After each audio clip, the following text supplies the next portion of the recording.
Ahora a los temas de salud. La diabetes es considerada la epidemia del siglo XXI y un día como hoy se unen esfuerzos para difundir información y crear conciencia.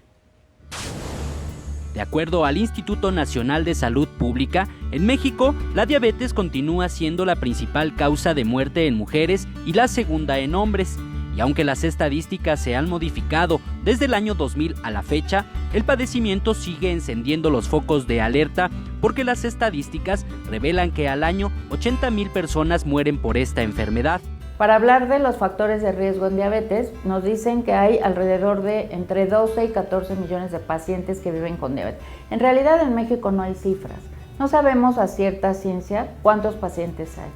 De acuerdo a la presidenta de la Asociación Mexicana de Diabetes, se estima que en México el 14% de los adultos vive con diabetes, pero lo más alarmante es que se considera que al menos el 14% de los adultos en el país son prediabéticos debido a múltiples factores. Pero si la obesidad es un grave factor de riesgo, la herencia, la raza es un grave factor de riesgo, y estamos hablando de que la obesidad en México tenemos los primeros lugares, pues todavía no llegamos al pico de diabetes.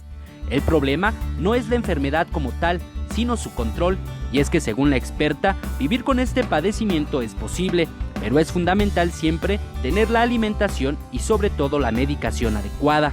El problema en México es que la salud está fragmentada y se ha vuelto muy clasista. El paciente que tiene recursos económicos tiene derecho a la salud. El paciente que no tiene recursos económicos no tiene derecho a la salud. La recomendación es que el paciente aprenda a reconocer lo que le está pasando, después autoayudarse a través de la alimentación sana, control de glucosa, lipidemia, colesterol y triglicéridos.